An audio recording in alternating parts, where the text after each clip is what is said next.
Muy buenos días para todos, el Señor les bendiga. Continuamos nuestra serie, miniserie, solo 2 sermones sobre 1 de Samuel capítulo 15. Y les invito a buscar en sus Biblias 1 de Samuel capítulo 15. Esta es la Iglesia Pacto de Gracia en Guadalupe, San José, Costa Rica. Y deseamos las ricas bendiciones del Señor. El domingo pasado leímos la primera parte del capítulo donde Dios manda a Saúl a ejercer juicio final sobre los amalecitas. Muchos preguntan, pero ¿cómo es eso un Dios que manda matar, exterminar un pueblo? Sí, porque lo que Dios pidió a Saúl y su pueblo era ejercer una partecita, lo que él va a hacer al final. Va a castigar, hermano. Y los amalecitas habían llenado la copa de la ira de Dios en su rebeldía, todos. Y Dios mandó a Saúl a matarlos. Como leímos el domingo pasado, no obedeció Saúl.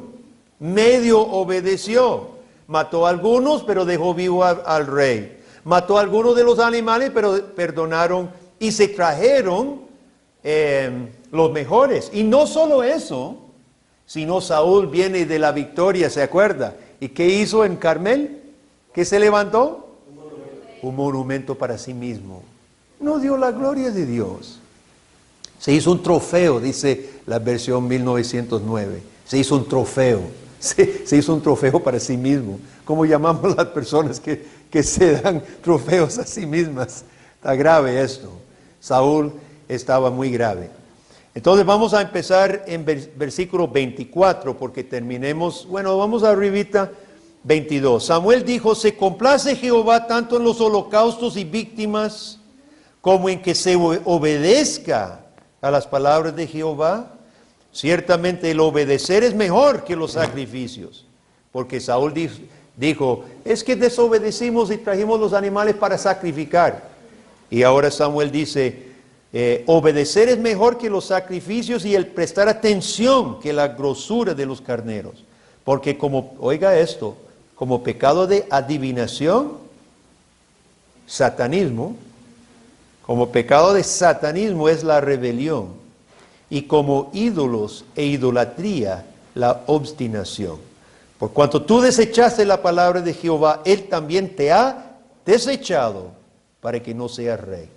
Entonces Saúl dijo a Samuel, yo he pecado, pues he quebrantado el mandamiento de Jehová y tus palabras.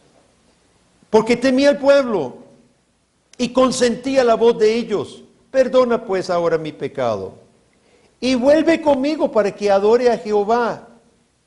Samuel respondió a Saúl, no volveré contigo, porque desechaste la palabra de Jehová, y Jehová te ha desechado para que no seas rey sobre Israel. Y volviendo Samuel para irse, él, es decir, Saúl, se asió de la punta de su manto, y se rasgó. Entonces Samuel le dijo, Jehová ha rasgado hoy de ti el reino de Israel, y lo ha dado a un prójimo tuyo mejor que tú. Además, el que es la gloria de Israel, no mentirá, ni se arrepentirá, porque no es hombre para que se arrepienta. Él, es decir, Saúl dijo, yo he pecado, pero te ruego que me honres delante de los ancianos de mi pueblo y delante de Israel, y vuelvas conmigo para que adore a Jehová tu Dios. Y volvió Samuel tras Saúl, y adoró Saúl a Jehová. Después dijo Samuel, traed a Agag, rey de Amalec. Y Agag vino a él alegremente, y dijo a Agag, ciertamente ya pasó la amargura de la muerte. Y Samuel dijo, como tu espada dejó a las mujeres sin hijos, así tu madre será sin hijo entre las mujeres. Entonces Samuel cortó en pedazos a Agag delante de Jehová en Gilgal. Se fue luego Samuel a Ramá, y Saúl subió a su casa en Gabaa de Saúl, y nunca después vio Samuel a Saúl en toda su vida. Y Samuel lloraba a Saúl. Jehová se arrepentía de haber puesto a Saúl por rey sobre Israel. El domingo pasado nosotros analizamos las diferentes cosas en que Saúl había desobedecido. Y nosotros vimos como que el pecado comienza con una desobediencia, pero el pecado nunca para solo. El pecado siempre peca más y se consume más en su rebeldía. Primero desobedece, primero perdona a Agag, luego perdona a los animales. Después llega a Israel con ese orgullo y arrogancia y se hace un monumento. Y luego comienza a mentir y a hacer pretextos. Es que fue el pueblo que los perdonó. Es que lo trajimos para sacrificios. O sea, no para el pecado. La arrogancia y el orgullo de Saúl solo se hace peor y peor, y cada vez que abre su boca es peor. Hoy terminemos esta parte del capítulo, porque el punto de todo eso es: ¿cuál es el sacrificio que Dios pide? ¿Cuál es el sacrificio? ¿Cuál es la ofrenda? ¿Qué es lo que pide Dios de nosotros? Samuel lo dijo claramente en versículos 22 y 23. Ciertamente el obedecer es mejor que los sacrificios. Es increíble, hermanos, cómo los seres humanos y aún los creyentes muchas veces nos arrojamos el derecho de decir a Dios lo que es mejor. Dios había dicho: mate a todos, inclusive el rey, y a todos los animales. Pero Saúl y el pueblo decía: no, tenemos una idea mejor. Vamos a traer vivo al rey y vamos a traer los animales. Y nosotros nos atrevemos a decir o a pensar que nosotros sabemos lo que Dios necesita. Eso es lo que está señalando Samuel aquí. Saúl da a entender: bueno, es que sí, yo sé que Dios dijo que mataran los animales, pero vea qué buenos animales, mejor los sacrificamos a Dios.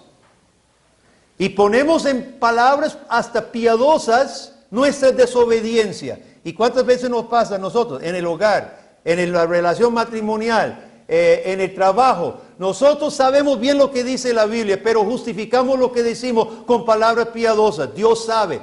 A mí me han dicho muchas personas, diciéndome a mi cara que van a hacer algo en desobediencia a la palabra de Dios, con el prefacio: Dios sabe. Sí, claro que Dios sabe. Pero intentamos justificar lo que hacemos como si nosotros tenemos el derecho de decir a Dios lo que es mejor. Dios era mejor que trajéramos los animales para sacrificarlos. Se equivocó Dios. Qué tremendo, hermano.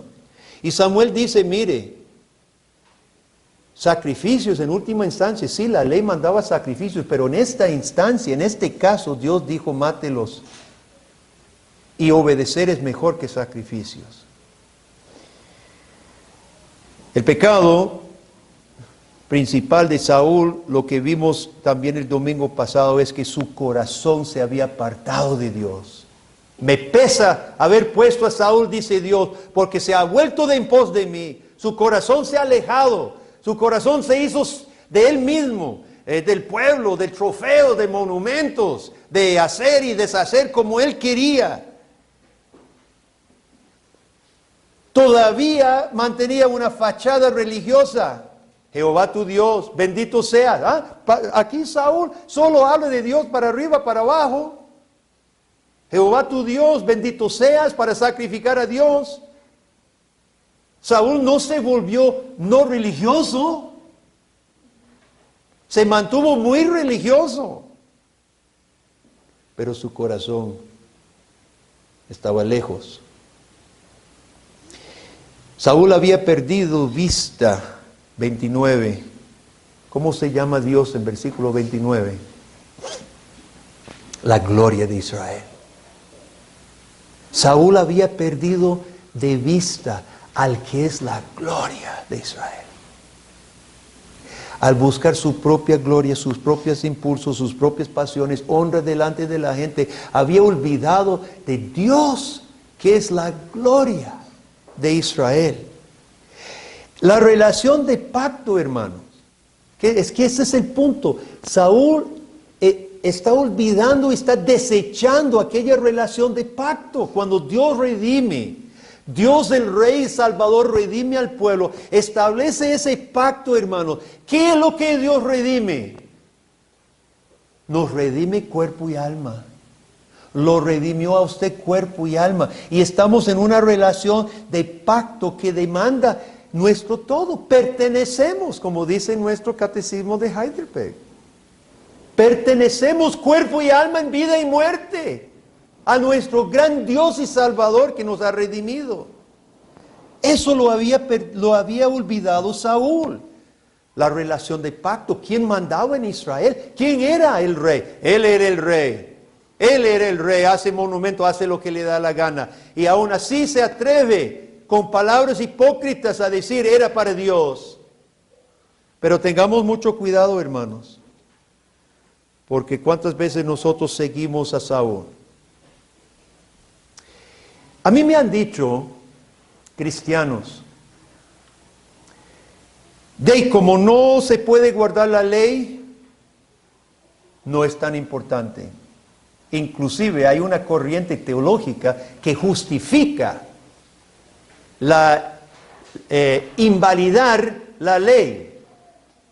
La corriente que se llama el dispensacionalismo dice que Dios obró en diferentes épocas y la ley fue para Israel, malinterpretando Romanos, donde dice ya no estamos bajo ley, estamos bajo gracia. Malinterpretando, porque en el mismo argumento Pablo dice, invalidamos la ley de ninguna manera, sino que la establecemos.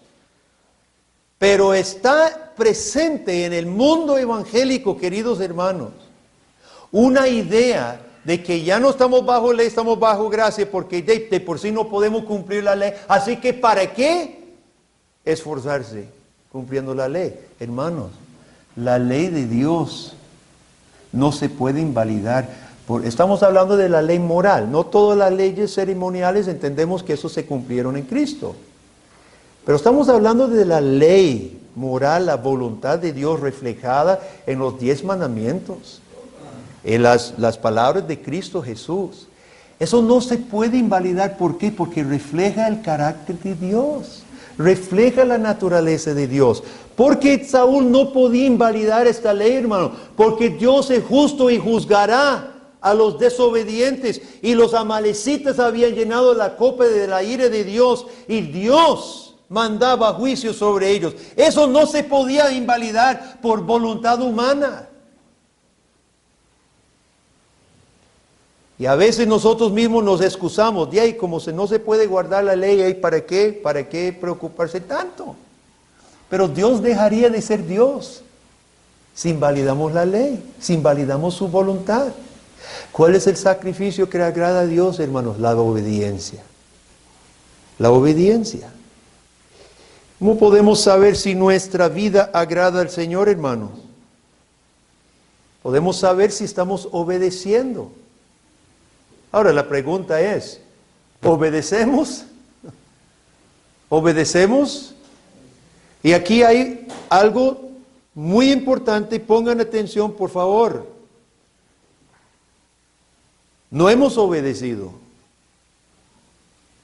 Pero ¿qué es la consecuencia? Versículos 27 y 28. ¿Cuál es la consecuencia de no obedecer? Volviéndose Samuel para irse, él se asió de la punta de su manto y ese se rasgó. Entonces Samuel le dijo, Jehová ha rasgado hoy de ti el reino. Esa es la consecuencia, hermano. Quedar excluidos del reino de Dios. La consecuencia de la desobediencia es quedar fuera.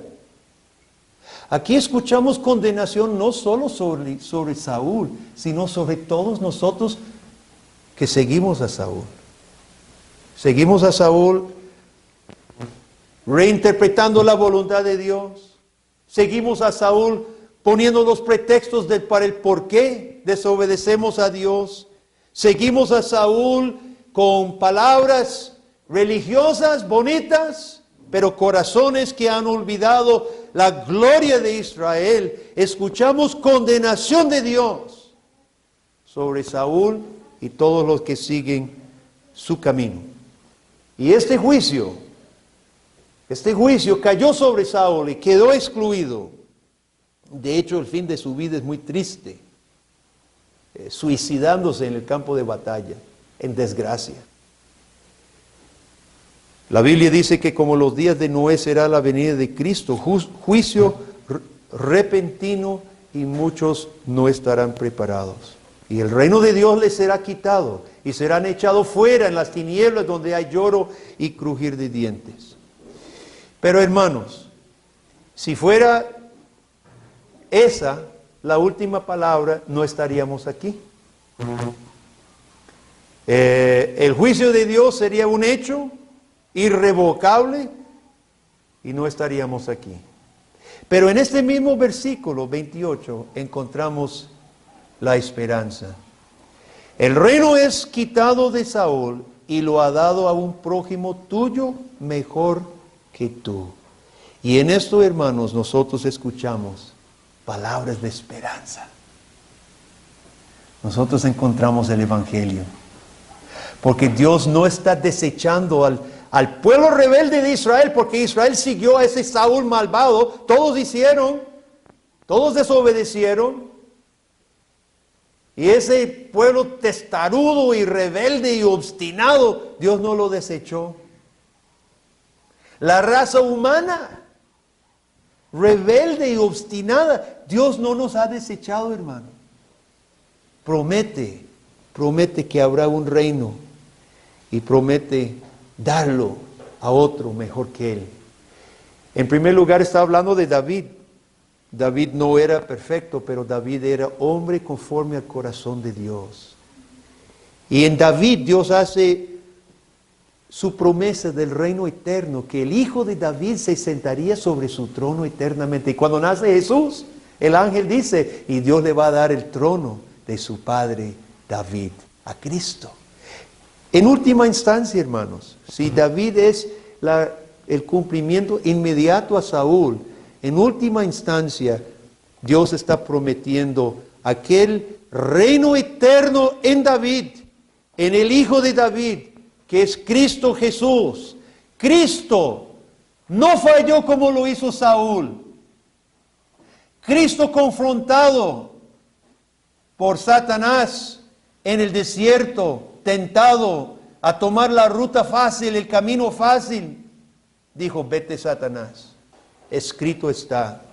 Cristo en Getsemaní, mirando la cruz de frente, le pidió a su Padre, si es posible, quita esta copa, pero no mi voluntad, sino la tuya.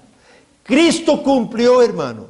Cumplió como niño, para todos los niños aquí presentes. Cumplió como joven, para todos los adolescentes aquí presentes.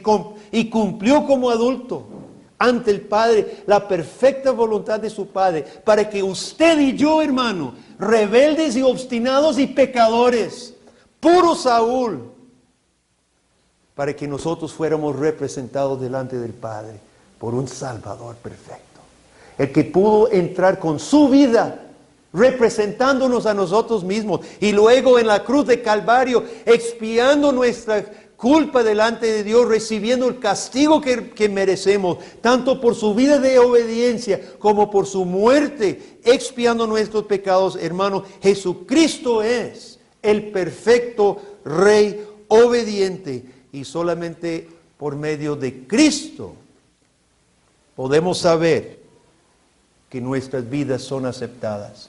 Ahora bien, quiero que busquen en el Nuevo Testamento y que apunten solamente 3 versículos que nosotros vamos a contemplar. Porque en el Nuevo Testamento encontramos la relación estrecha entre la muerte de Cristo, la obra de Cristo por nosotros, y nuestra ofrenda de obediencia a Dios. No se ha cambiado la voluntad de Dios, hermanos. Dios todavía pide el sacrificio de su vida en obediencia. La ley no se ha abrogado. La voluntad de Dios no se ha cancelado. Dios sigue pidiendo que sus hijos ofrezcamos nuestra vida, nuestras obras buenas delante de Él. Pero ahora lo hacemos por Cristo.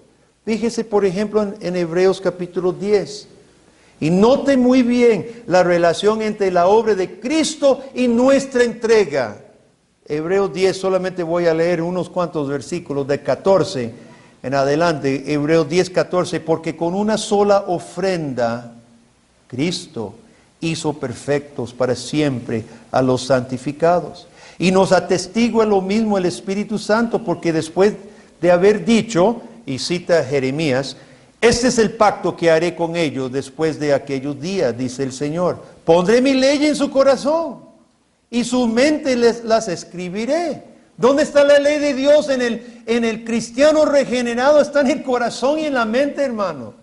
Dios mismo coloca su ley en nuestro corazón y añade, versículo 17, nunca más me acordaré de sus pecados y transgresiones. La obra de Cristo, hermano, nos amerita justificación completa, perdón completo. ¿Para qué? ¿Para qué? Para que usted sirva al Señor con su mente y su corazón, teniendo la ley de Dios escrita en su corazón y su mente. La obra de Cristo, al perdonarnos, al redimirnos, tiene como meta obedecerle.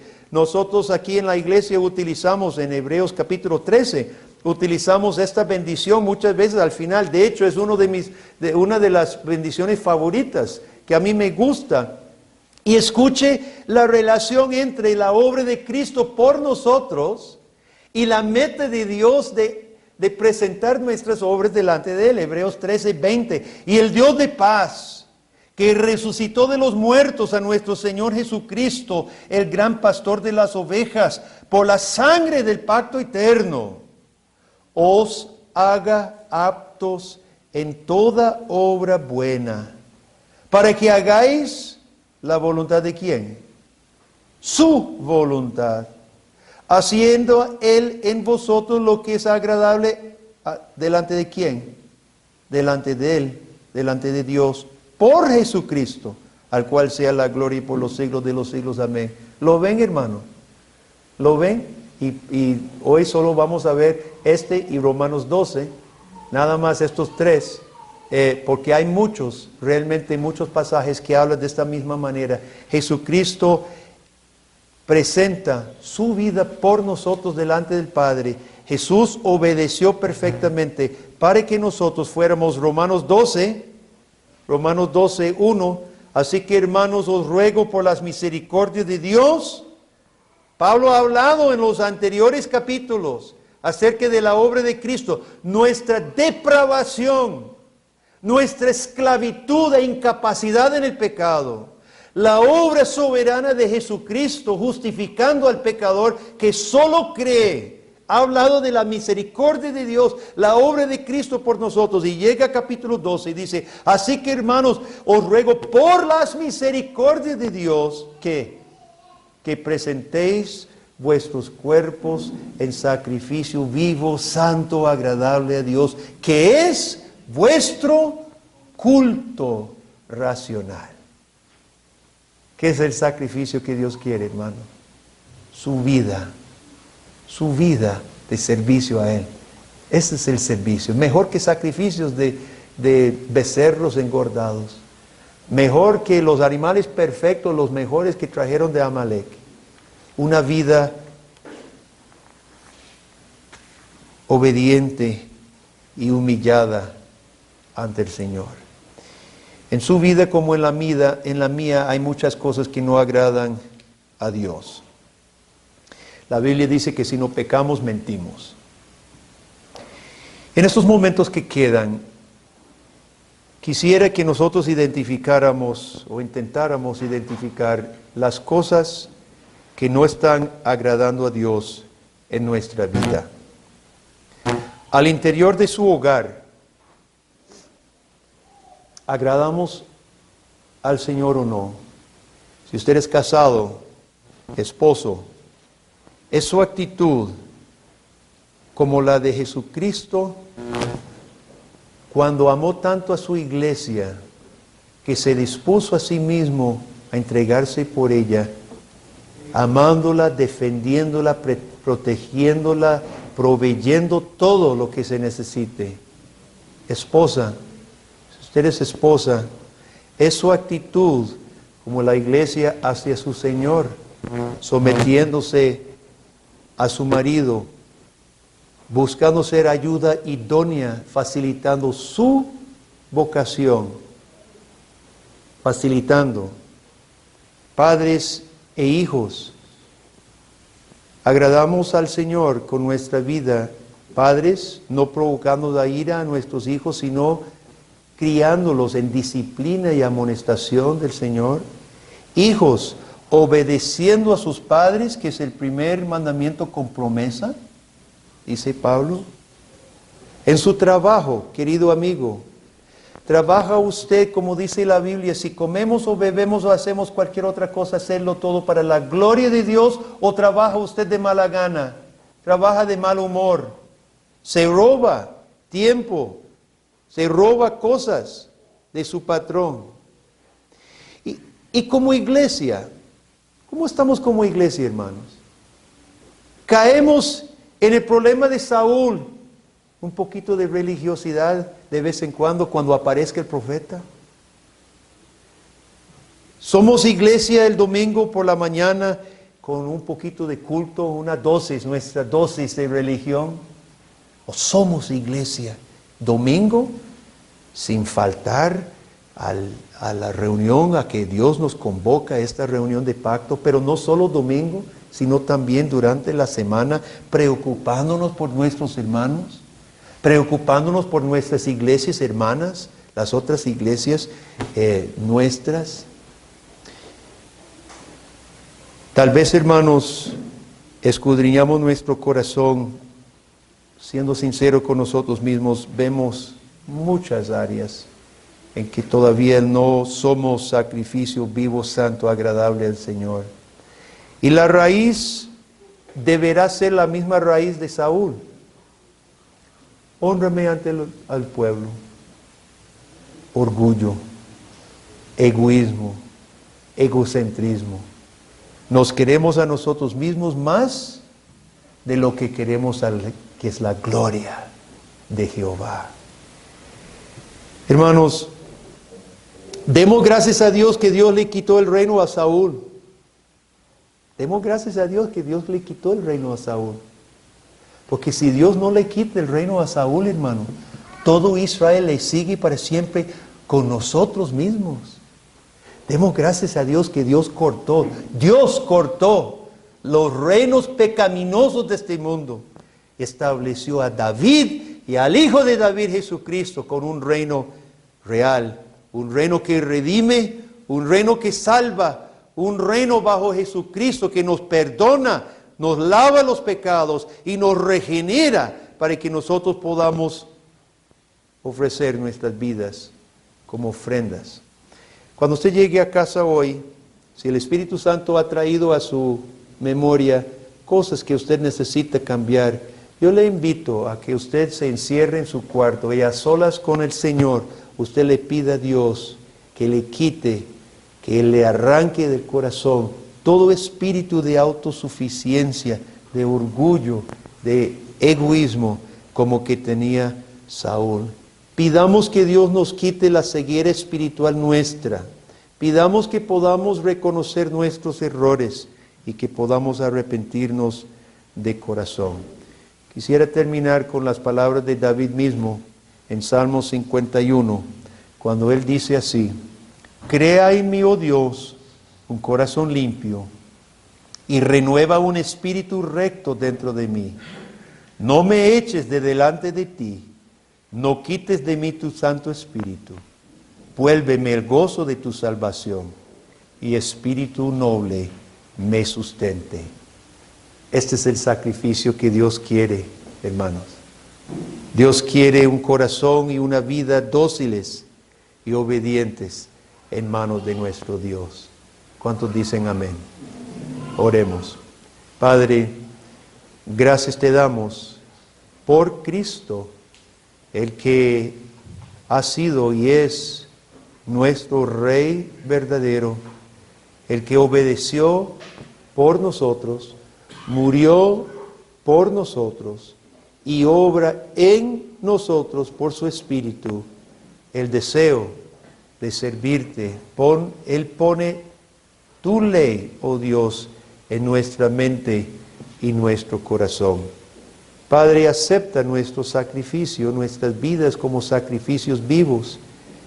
Y pedimos que tú nos ayudes a despojarnos de todas aquellas cosas que no te agradan a ti y no edifican a nuestro prójimo. Padre, lo pedimos en el nombre bendito de Cristo Jesús. Amén.